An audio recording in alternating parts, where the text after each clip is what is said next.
espetáculo raro de luzes coloridas no céu causado pela interação entre o Sol e a Terra.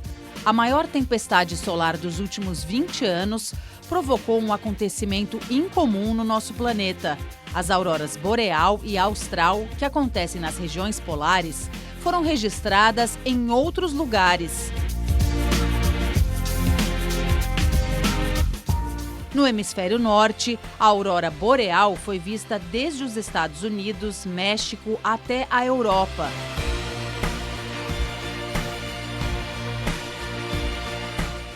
No hemisfério sul, a aurora austral chegou ao Chile e a Ushuaia, na Argentina.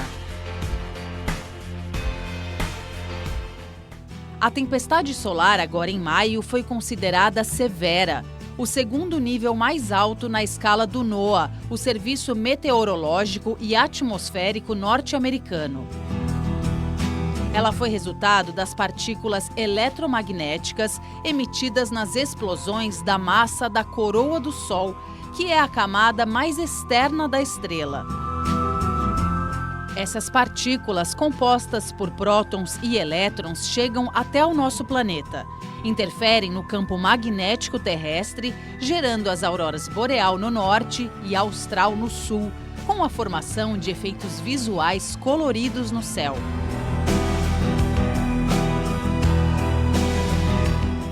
Um evento que lembra que a Terra, o único planeta habitável conhecido até agora, faz parte do Sistema Solar e que esse sistema integra a Via Láctea, apenas uma das mais de 100 bilhões de galáxias que compõem um universo ainda misterioso.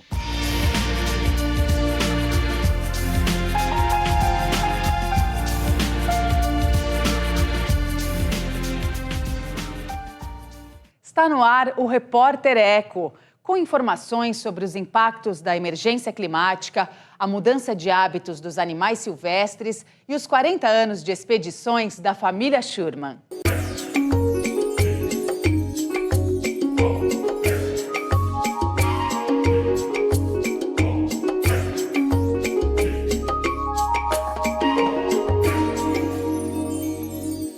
Veja os destaques do programa de hoje. Conheça os principais fatores que causaram a tragédia socioambiental no Rio Grande do Sul e as medidas necessárias para evitar uma nova catástrofe.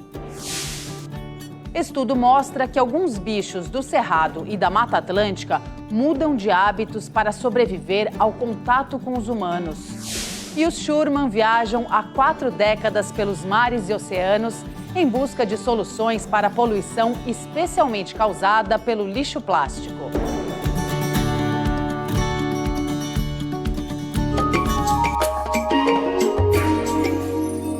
A tragédia socioambiental que se abateu sobre o Rio Grande do Sul alerta o Brasil e o mundo para a ocorrência cada vez mais frequente de extremos climáticos.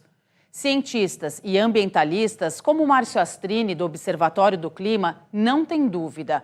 A catástrofe é consequência das ações humanas que mudaram o clima na Terra, como os desmatamentos e o uso de combustíveis fósseis.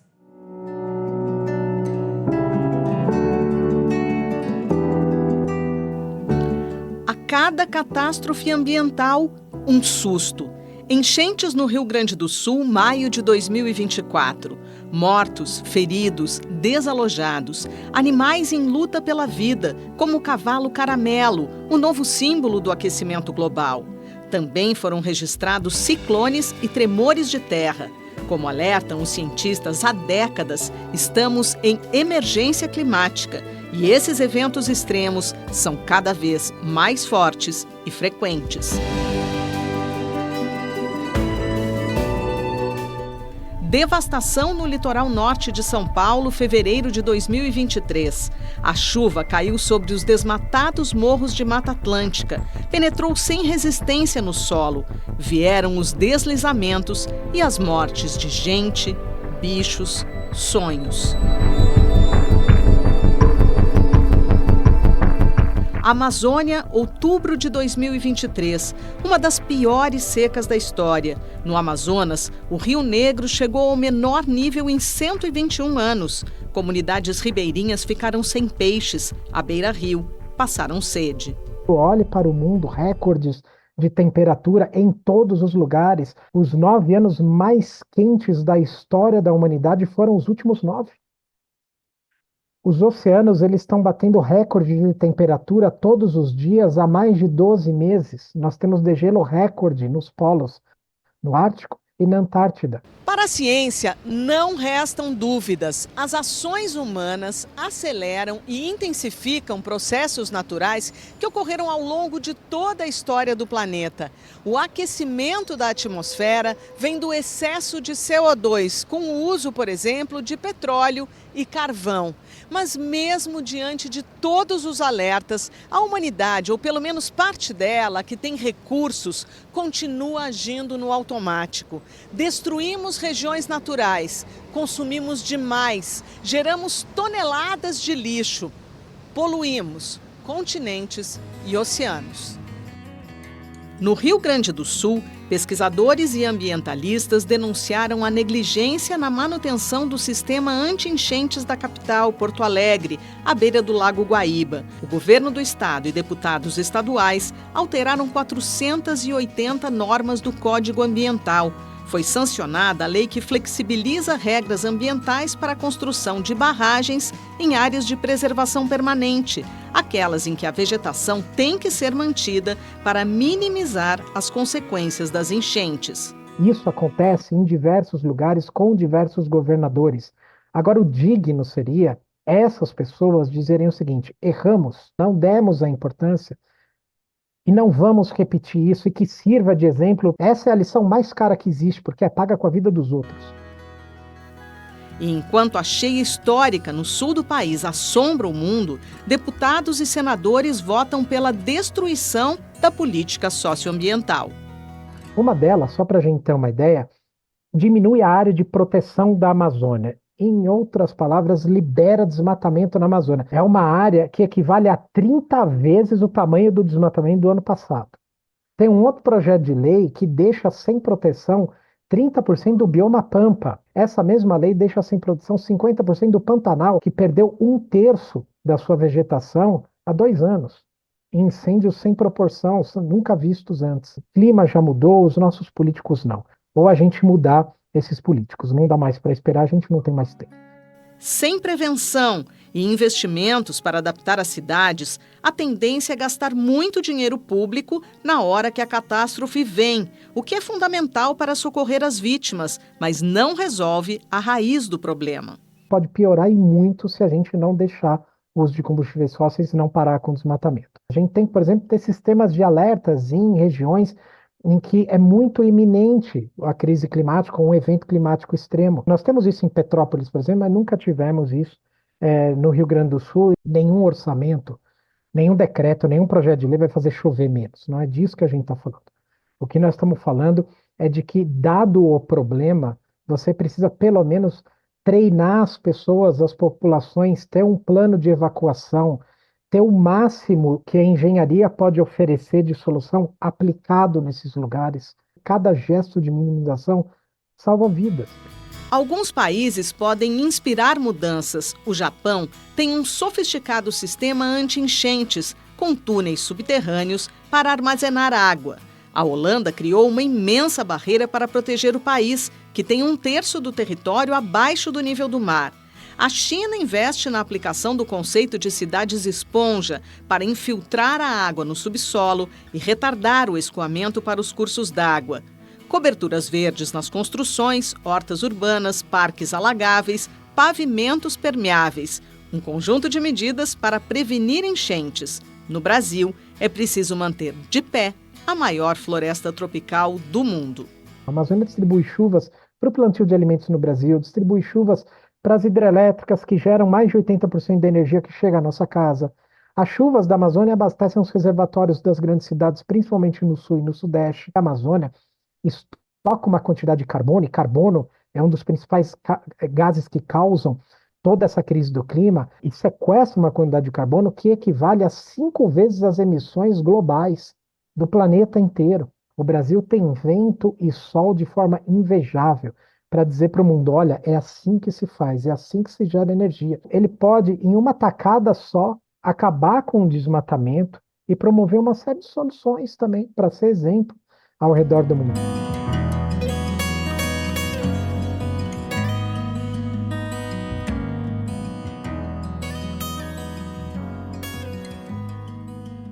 Vamos agora aos fatos da área socioambiental que tiveram destaque. Mais de 2 milhões de pessoas foram atingidas pelas enchentes no Rio Grande do Sul. Dos 497 municípios, 458 tiveram inundações. A população agora sofre com o frio e o risco de doenças causadas pelo contato com a água poluída. O governo federal anunciou novas medidas de auxílio à reconstrução do estado e ajuda aos que tiveram suas casas destruídas pelas chuvas em áreas urbanas. Depois de graves retrocessos ambientais no Congresso e diante da tragédia no Rio Grande do Sul, o Senado aprova projeto de lei que cria diretrizes gerais para planos de adaptação às mudanças climáticas nas esferas municipal, estadual e nacional.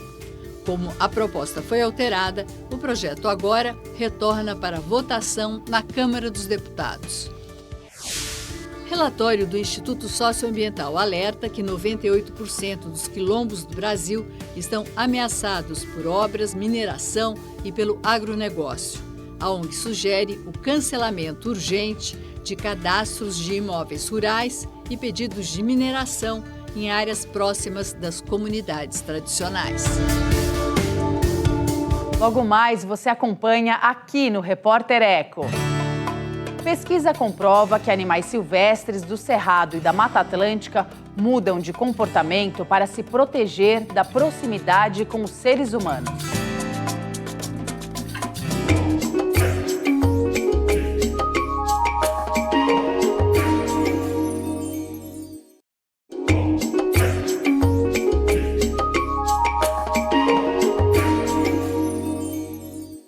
As ações humanas têm enorme impacto na natureza. Os cientistas confirmaram que alguns animais silvestres do Cerrado e da Mata Atlântica mudam de comportamento para evitar o contato com as pessoas. Os bichos percebem que a proximidade com a nossa espécie pode significar risco à sobrevivência.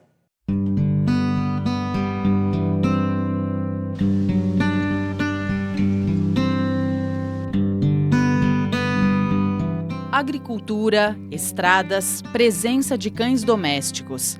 As interferências humanas nos ambientes naturais são tão intensas que estão alterando o comportamento dos animais silvestres.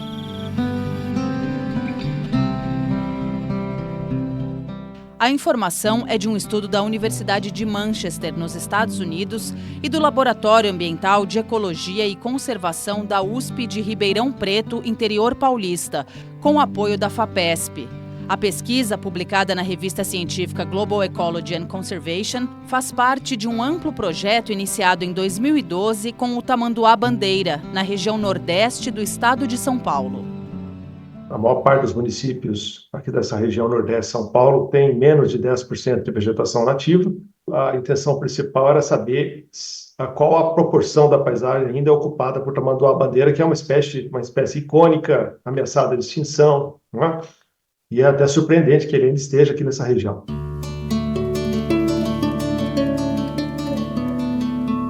Na nova etapa, foram instaladas armadilhas fotográficas para coletar dados durante 2 anos. Os registros foram realizados em áreas protegidas de unidades de conservação e reservas legais de propriedades particulares, além de áreas degradadas ao longo de 5 quilômetros do entorno, as zonas rurais propriamente ditas do Cerrado e da Mata Atlântica.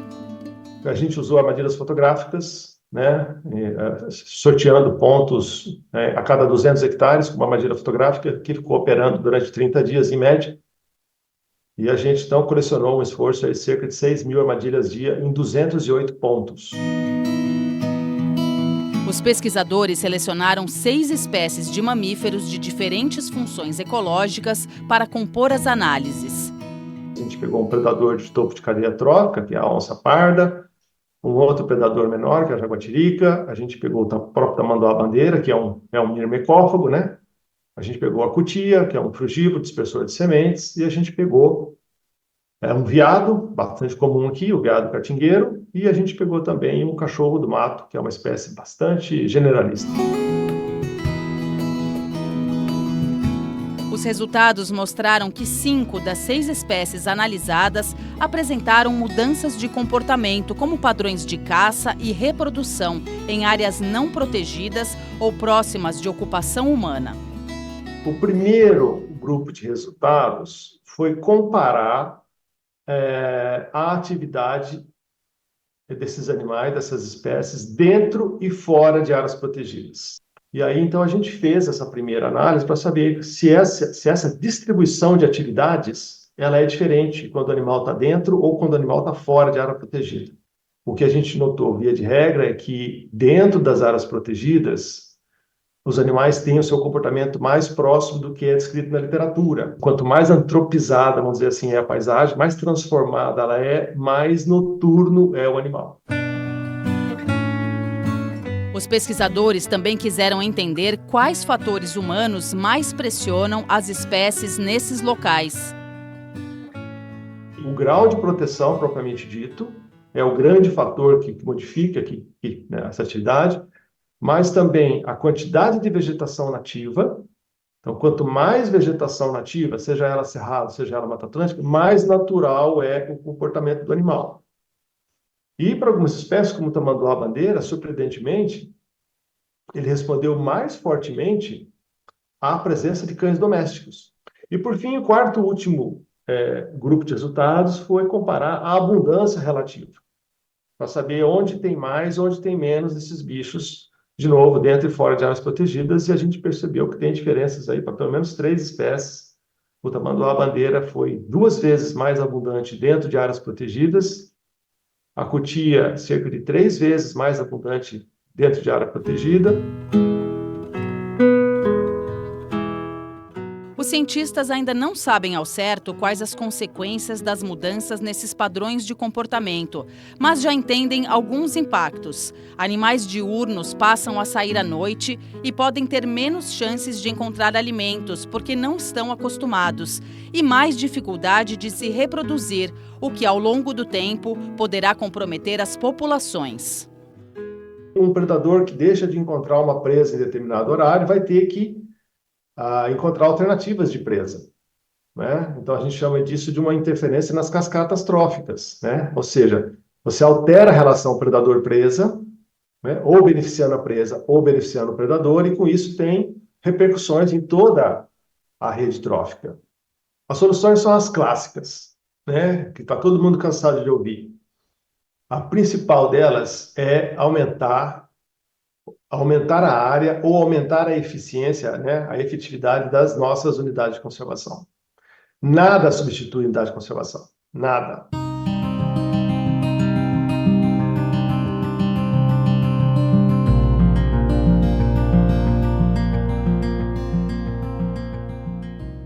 Você vai ver a seguir aqui no Repórter Eco. A família Schurman comemora 4 décadas de aventuras pelos mares e oceanos do planeta.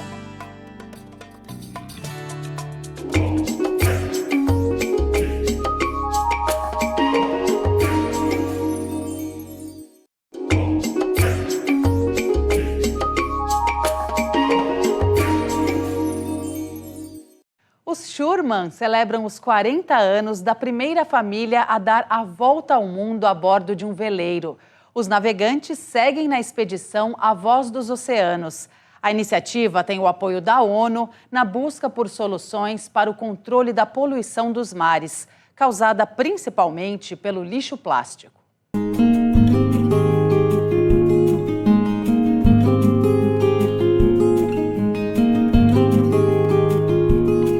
40 anos de experiências pelos oceanos do planeta.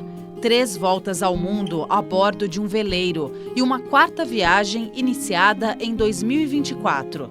A família Schurman comemora 4 décadas, aliando a paixão pelo mar e a luta pela conservação.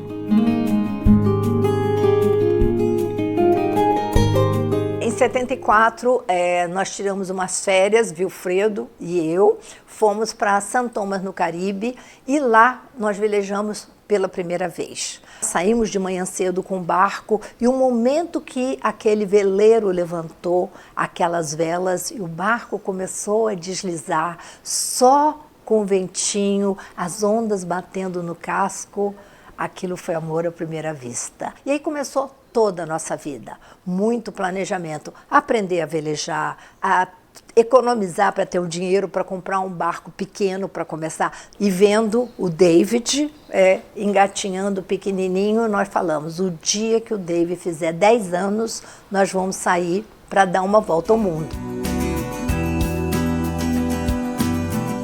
Em 1984, Heloísa e Vilfredo e os 3 filhos deixaram para trás a casa e a rotina em terra. David Schurman é o mais velho dos filhos do casal. Ele conta como foi crescer em um barco. Bom, crescer no veleiro é uma experiência única. Eu só fui entender, como que era única e especial depois que eu parei de navegar, que eu fui fazer minha faculdade de cinema. Mas é uma experiência única por quê? Porque você todo dia está fazendo uma coisa nova. Todo dia tem um estímulo de você buscar, explorar. Nós não tínhamos uma rotina, a gente tinha uma disciplina. No barco eu tinha que acordar de manhã e estudar. Mas você estudava 3 horas, era equivalente a estudar quase um dia inteiro, porque era muito intenso. E depois você saía para explorar os lugares. E todo dia era um lugar diferente, Então eu sempre falo, tem um lado muito bacana e muito de muita sorte de ter vivido isso. E vivido próximo aos meus pais. A infância em um veleiro possibilitou vivências marcantes, guardadas com carinho na memória de David. Nunca me esqueço um dia que a gente estava navegando no meio dos oceanos, do meio do Oceano Pacífico especificamente. Estávamos navegando lá, era tarde, estava um dia super calmo e a gente começou a ver os golfinhos chegarem. Aí eram, dezenas, de repente centenas de golfinhos, e acredito que até milhares. Nunca tínhamos visto tantos golfinhos, o mar inteiro, no meio do oceano, os golfinhos saltando, saltando, saltando. De repente, todos os golfinhos sumiram de uma vez e saltaram para fora d'água de uma só vez, como se fosse uma sincronia entre eles. Não demorou muito para as aventuras se transformarem no projeto de conscientização e educação ambiental.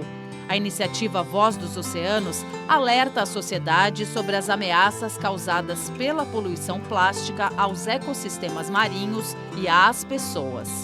E esse projeto, na realidade, essa iniciativa começou à medida que nós fomos navegando. Na segunda volta ao mundo, nós paramos numa ilha totalmente deserta, Henderson Island. E chegamos lá e levamos aquele choque, porque a ilha estava com muitos artefatos de pesca, boia. Nós recolhemos o que nós podíamos levar a bordo e nós velejamos até Tahiti, onde em Tahiti tinha uma empresa que estava fazendo já algum trabalho com reciclagem.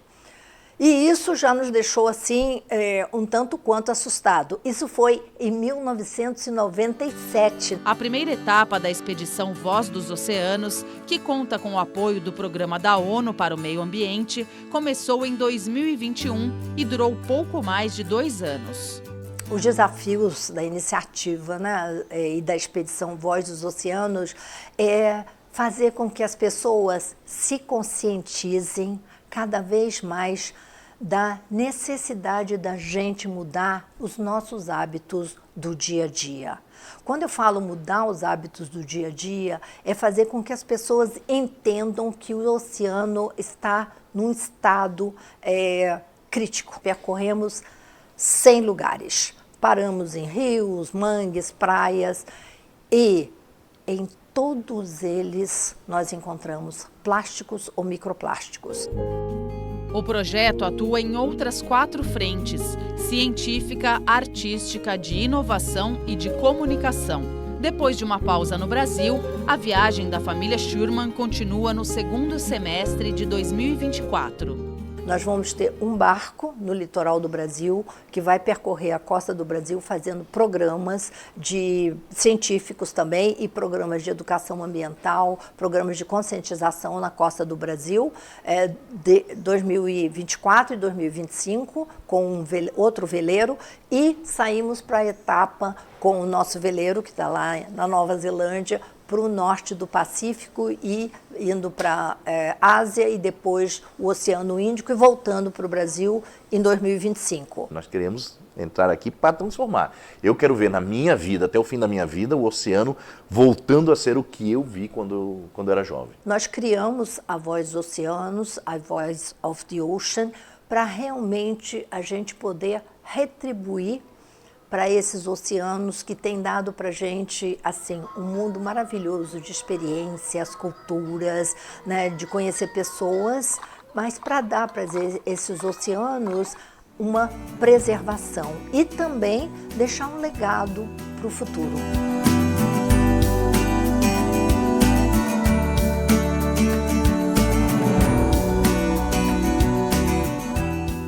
Termina aqui o Repórter Eco de hoje. No próximo programa tem mais projetos, ações e pesquisas por um mundo melhor para todas as formas de vida da Terra. Até lá!